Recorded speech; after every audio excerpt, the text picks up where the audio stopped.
শহীদ বুদ্ধিজীবী দিবস। আজকের এই দিনে বাংলার কৃতি সন্তানদের পাকিস্তানি সৈন্যরা বাড়িতে বাড়িতে গিয়ে তুলে নিয়ে আসছিল এবং বধ্যভূমিতে নিয়ে যেয়ে তাদেরকে হত্যা করা হয়েছিল। আসলে একজন শিক্ষিত সুশীল মানুষ যে জাতি গঠনের কারিগর, জাতি উন্নতির ক্ষেত্রে বা জাতি গঠনের ক্ষেত্রে তাদের যে ভূমিকা অপরিসীম, এটা পাকিস্তানি হানাদার বাহিনীরাও বুঝত। এই চেতনা আমাদের মধ্যে ধারণ করতে হবে যে একমাত্র শিক্ষিত সুশীল জ্ঞানী মানুষগুলো দ্বারাই একটি দেশের ভবিষ্যৎ নির্ভর করে। একজন শিক্ষিত সাহিত্যিক শিক্ষক বেছে বেছে আমাদের কৃতি সন্তানদের ধরে নিয়ে গিয়ে তারা হত্যা করে। তারা তাদের নিশ্চিত পরাজয় ধরে নিয়েছিল যে আমরা তো হেরেই যাব, কিন্তু তারা ভাবছিল যে আমরা যখন হেরেই যাচ্ছি তো যাওয়ার আগে বাংলাদেশকে একটা পঙ্গু করে দেওয়ার মতো একটা সিস্টেম করে দিয়ে যায়। তারা করলো কি, তারা জাতির যারা বিবেক কৃতি সন্তান সাহিত্যিক শিক্ষক সাংবাদিক সবাইকে তুলে নিয়ে আসলো এবং তাদেরকে হত্যা করল। তাদেরকে হত্যা করার কারণ ছিল বাঙালি জাতি যাতে আর মাথা উঁচু করে না দাঁড়াইতে পারে। তবুও কিন্তু বাঙালি জাতি আজকে মাথা উঁচু করে দাঁড়াইছে। যদি বিচার বিবেচনা করা যায় তাহলে পাকিস্তানের থেকে বাংলাদেশ অনেক এগিয়ে গেছে।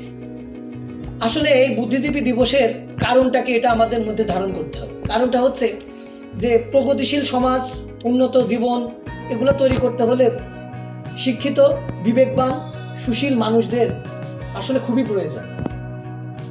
একাধারে আমরা তো তাদেরকে স্মরণ করবই, তাদের আত্মত্যাগের বিনিময়ে তো আমাদের মহান অর্জন বিজয়ের প্রান্তে আমরা এসেছি।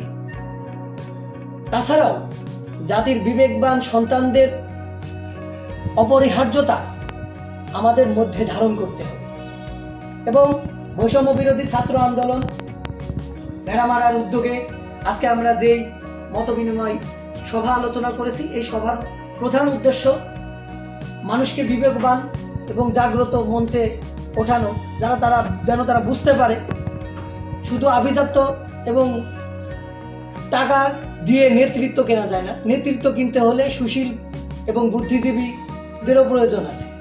আমরা ছাত্র সমাজ, আমরা বিশ্বাস করি যে আমাদের সুশীল অভিরুচির মাধ্যমে সমাজ এবং দেশকে আমরা সুগঠিত করতে পারবো এবং ভবিষ্যতে শক্তিশালী এবং সমৃদ্ধশালী বাংলাদেশ আমরা গড়ে তুলতে পারবো ইনশাআল্লাহ। আমরা এই প্রত্যয়ে ভেড়ামারা বৈষম্য বিরোধী ছাত্র আন্দোলন কাজ করে যাচ্ছে। প্রতিনিয়ত ক্ষুদ্র ক্ষুদ্র কাজের মাধ্যমে আমরা এগিয়ে যাচ্ছি ইনশাআল্লাহ।